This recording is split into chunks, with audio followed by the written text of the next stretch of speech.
একা হাতে সংসারের সমস্ত কাজকর্ম সামলানো সত্যিই ভীষণ কঠিন। এখন যেন কাজ শেষ হতেই হয় না। একটা কাজ করতে না করতে আরেকটা কাজ যে কোন দিক থেকে চলে আসে নিজেই বুঝতে পারি না। Hello everyone, good morning. কেমন আছেন সবাই? আশা করছি সকলে খুব ভালো আছেন, সুস্থ আছেন, আর আমরাও বেশ ভালো আছি। আমার আজকের আরও একটি নতুন ব্লগে আপনাদের সকলকে স্বাগত জানাই। আজ বুধবার, সকাল ৮টা মতো বাজে এখন। আর এখন থেকেই আমি আমার আজকের ব্লগটি শুরু করছি। আশা করছি আমার আজকের ব্লগটি আপনাদের ভালো লাগবে। আর হ্যাঁ বন্ধুরা, ব্লগটি স্কিপ না করে সম্পূর্ণ দেখার অনুরোধ রইল আপনাদের কাছে। আজকের ভ্লগটা বেশ অনেকটা দেরিতেই শুরু করলাম। এই মুহূর্তে বাড়ির সমস্ত বাসি কাজকর্ম সারা হয়ে গেছে। এই যে ওই বাড়ি তো ধোয়া মোছা হয়েই গেছে, এই বাড়িটাও ধোয়া মোছা করে নিয়েছি। আর তারপরে বালতির জলটা ফেলে যে কাপড়টি করে ঘরটা ধোয়া মোছা করছিলাম ওটাও ভালো করে ধুয়ে ওই যে তারাটিতে মেলে দিলাম। ঘরের মধ্যে জলের বোতলগুলোতে একটুও জল নেই, প্রত্যেকটা বোতলই ফাঁকা হয়ে গেছে। তো ওই বোতলগুলো সমস্তটা কলপাড়ে নিয়ে চলে এলাম। এরপর এক এক করে বোতলগুলো জল ভর্তি করে নেব। এই 2 থেকে 3 দিন সকাল থেকে সমস্ত কাজকর্ম আপনাদের সাথে শেয়ার করছিলাম। এতে করে ভিডিওটাও বেশ অনেকটাই বড় হয়ে যাচ্ছিল।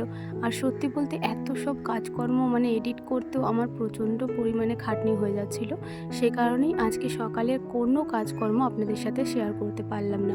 জানি সারাটা দিনে আরও অনেক কাজকর্ম আছে, যেগুলোও হয়তো সবটা আপনাদের সাথে শেয়ার করলে ভিডিওটা অনেকটাই বড় হয়ে যাবে। তাই টুকিটাকি কাজকর্মই আপনাদের সাথে শেয়ার করব, যাতে আপনাদেরও দেখতে ভালো লাগে আর আমারও এডিট করতে খুব একটা কষ্ট না হয়। যাই হোক, বোতলগুলো সমস্তটাই ভর্তি করে নিয়েছি। একেবারে ফ্রিজের মধ্যে রেখে দেব। বাইরে রাখলেই না জলগুলো সমস্তটাই গরম হয়ে যায়। আগের দিন আমাদের মাটির বাড়িটা পরিষ্কার করার সময় এই দুটো খোলা পেয়েছি।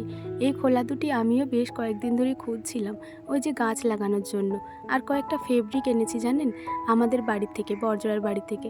আমি এই টাঠিগুলো কালার করে এই যে এইগুলোর মধ্যে গাছ লাগাবো, এটাই আমার ইচ্ছা ছিল।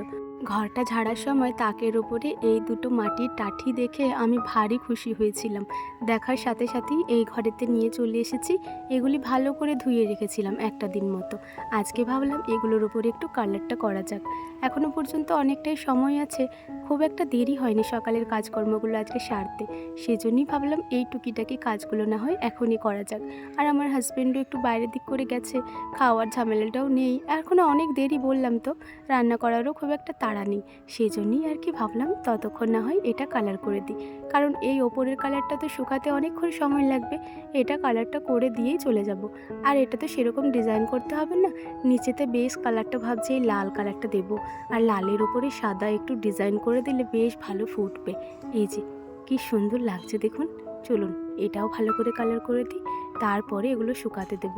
এই কালারটা শুকাতে প্রায় 1 থেকে 1.5 দিন মতো সময় লাগে। এটা ভালো করে শুকিয়ে নেব, তারপরেই এটার উপরে সাদা কালারের ডিজাইন করব। নয়তো কি বলুন তো, খুব ভালোভাবে ডিজাইন করা যাবে না। এই যে হয়ে গেছে, এখানে রেখে দিলাম, এখন এখানে থেকেই শুকিয়ে যাবে। আজ সকালে মুড়ি খাবারের জন্য বানাবো একটু কুমড়োর তরকারি। তো সেই যে কুমড়োর তরকারির জন্য কুমড়ো আর আলু ছোট ছোট করে কেটে নিয়েছি। এগুলোই কলপাড়াতে একটু ভালো করে ধুয়ে নিলাম। চলুন ওই বাড়িতে গিয়ে এটি রান্না করে নেব। তবে রান্নাটি আর আজকে আপনাদের সাথে শেয়ার করলাম না।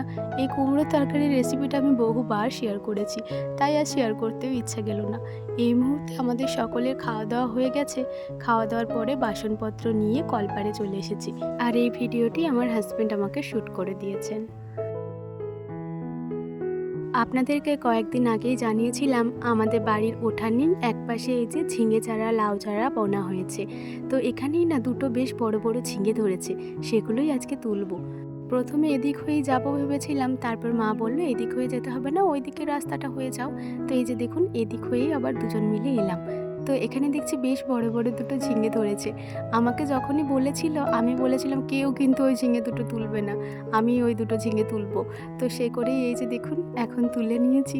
কি সুন্দর ঝিঙেগুলো হয়েছে দেখুন, আমার দেখেই বেশ খুশি লাগছে। নিজের বাড়ির উঠান নিয়ে নিজের হাতে এই যে সবজি তোলার আনন্দটাই আলাদা। কি সুন্দর ঝিঙেগুলো হয়েছে দেখুন, ভারী সুন্দর হয়েছে কচি কচি ঝিঙে। এই যে সমস্ত সবজি কেটে নিয়েছি। আজকে রান্না করা হবে ঝিঙ্গে আলুর একটা ঝাল দেওয়া। আর এই যে পটল কেটেছি, এই পটলগুলো সোয়াবিন দিয়ে আর অল্প কটা আলু দিয়ে ঝোল করা হবে। আর আমার হাজব্যান্ড আবার বলেছে যে ঝিঙে ছালগুলো নাকি ভালো করে ধুয়ে রাখতে, ও একটা নতুন রেসিপি বানাবে। তো এই যে দেখুন ঝিঙে ছালগুলো সুন্দর করে ধুয়ে একদম মাটির বাড়িতে নিয়ে চলে এসেছি। সমস্ত সবজিগুলোই ধুয়ে নিয়েছি। আর হ্যাঁ, তিলের বড়াও হবে। এই যে কাকিমা তিল ছুলেছেন সকালবেলাতেই, আর ওগুলো ভিজিয়েও রেখেছেন। আদা রসুন পেঁয়াজ এগুলো আমি কাটিনি, কাকিমা বললো আমি কেটে নেব। আসলে আমার না এখনও অনেক কাজ আছে, বেশ অনেকগুলি বাসন কলপারে পড়ে আছে, ওগুলো সমস্তটাই মাজতে হবে। চলুন কাকিমা এদিকে রান্না শুরু করুক, আমি ওদিকে যাই। কলপারে বেশ অনেক বাসন পড়ে আছে। আজকে সকাল থেকে যে যা খেয়েছে সমস্ত খাবার দাবার খেয়ে বাসনপত্র কলপাড়েতেই নামিয়ে দিয়েছে। আমি বলেছি থাক, পরে মেজে নেব, সবজিগুলো আগে কেটে দিয়ে আসি, নয়তো রান্না বসাতে পারবে না। তো আজকে কাকিমার শরীরটা একটু ভালো রয়েছে, সেই জন্যই কাকিমা রান্নাটি বসিয়েছে। আর জানেন তো, মা আবার ওদিকে চাল নুনিয়েছে, সে কারণেই মা তো ছাদে রয়েছে, ওই চালগুলো মেলা তোলা এই সমস্ত কাজগুলি করছে। আবার মায়ের শরীরটাও খুব একটা ভালো নেই জানেন, আপনাদেরকে এখনই বলে দিচ্ছি। বিকালবেলাতেই মায়ের শরীরও জ্বর চলে এসেছিল জানেন। কী যে হচ্ছে আমাদের বাড়িতে আমি নিজেই বুঝতে পারছি না। একে একে সবারই শরীর অসুস্থ হয়ে যাচ্ছে। এই যে কয়দিন আগে যাদের শরীর খারাপ হয়েছিল আমাদের বাড়িতে 5 জনের, ওনারা একটু ভালো আছেন, তবে আজকের থেকেই মায়ের আবার শরীর অসুস্থ। কী যে করব কিছু ভেবে পাচ্ছি না জানেন। যাই হোক, এদিকে দেখুন বাসনগুলো সমস্তটাই মেজে নিয়েছি, আর তারপরে পাম্পটা চালিয়ে বাসনগুলো এক এক করে ধুয়েও নিয়েছি। এই বাসনগুলোই এরপরে ওই বাড়িতে নিয়ে যাব। মায়ের শরীরটা এখন থেকে একটু একটু খারাপ হতে শুরু করেছে। মা বলছে পায়ে প্রচণ্ড ব্যথা, সেজন্যই বললাম তাহলে আপনাকে আর যেতে হবে না, আমি চলে যাচ্ছি। নয়তো আপনারা তো জানেনই যে বাসনগুলো ধোয়া মাজার পরে আমি আর ওই বাড়ি যাই না, মাই এগুলো নিয়ে ওই বাড়িতে রেখে দিয়ে আসেন। তবে আজকে যেহেতু মায়ের শরীরটা খারাপ, তাই বাধ্য হয়ে আমাকেই যেতে হলো। সুব্রতর 2 জোড়া জুতো আর আমার 1 জোড়া জুতো কয়েকদিন ধরেই নোংরা হয়ে পড়ে রয়েছে। ওই যে বাবার বাড়ি গেছিলাম তখন থেকেই আর ধুয়ে মুছে রাখা হয়নি, কাজে কাজে এত ব্যস্ততা ভুলে গিয়েছিলাম। তো আজকে মনে পড়েছে, আজকে ভাবছি একটু ভালো করে ধুয়ে নেব। এই যে অল্প কটা সার্ফের গুঁড়ি ভালো করে ছড়িয়ে দিলাম। আমার জুতোটা অবশ্য খুব একটা নোংরা হয়নি, ওটা জাস্ট একটু মুছে দেবো। এরগুলোই একটু বেশি নোংরা হয়েছে, এগুলো একটু ভালো করে ঘষে মেজে নেব। চলুন জুতোগুলো পরিষ্কার করতে করতে আপনাদেরকে কিছু কথা জানিয়ে দিই। কয়েকদিন ধরেই আমার ইউটিউব চ্যানেলটিতে একটা কমেন্ট বেশিরভাগই পাচ্ছি যে তুমি আমাকে ফলো করো, আমাকে সাপোর্ট করো, আমি তোমাকে সাপোর্ট করলাম। দেখুন, আমি আপনাকে বলিনি যে আমার ভিডিও জোরপূর্বক দেখতে।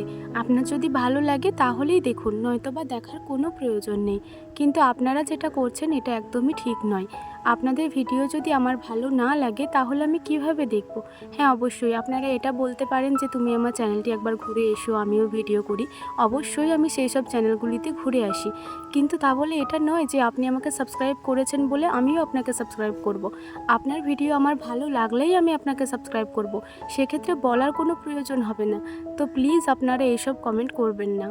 আমার এই কথাটিতে যদি আপনাদের কারোর কোনো খারাপ লেগে থাকে সেক্ষেত্রে আমি খুবই দুঃখিত, তবে মিথ্যে কোনো আশ্বাস আমি কাউকেই দিতে পারবো না।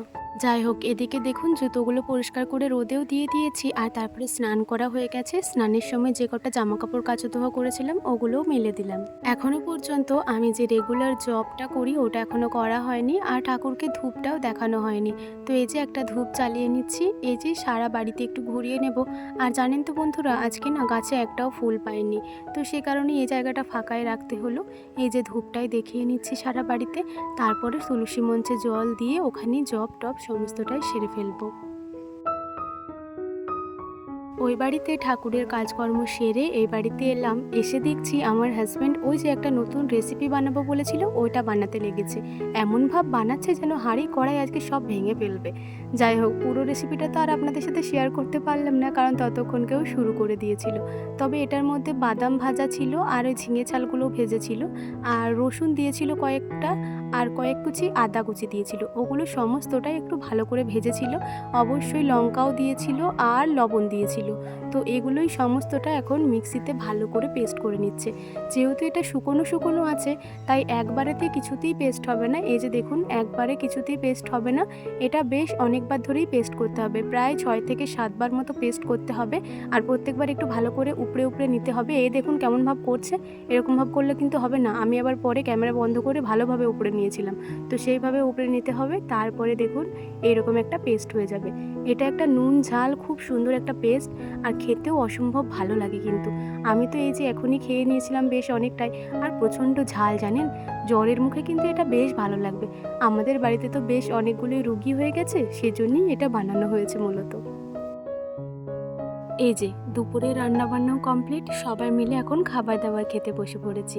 কি কি রান্না হয়েছে আপনাদেরকে তো দেখিয়েছি, পটলে সয়াবিনে আলুতে ঝোল, আর ঝিঙে আলুতে একটা বাটনা টাইপের তরকারি, আর হয়েছিল তিলের বড়া, আর ওই যে ওই বাটনাটা। তিলের বড়া আমি আগেই খেয়েছি জানেন, সেজন্য এখন আর খেতে পারিনি, একটি মাত্র নিয়েছি। চলুন বন্ধুরা, আজকের ভিডিওটা এখানেই শেষ করে দিচ্ছি। ভিডিওটি ভালো লেগে থাকলে একটি লাইক কমেন্ট করবেন এবং সাবস্ক্রাইব করে আমার ছোট্ট চ্যানেলটির পাশে থাকবেন। সবাই ভালো থাকবেন, সুস্থ থাকবেন। আবারও দেখা হবে পরের কোনো একটি ব্লগে।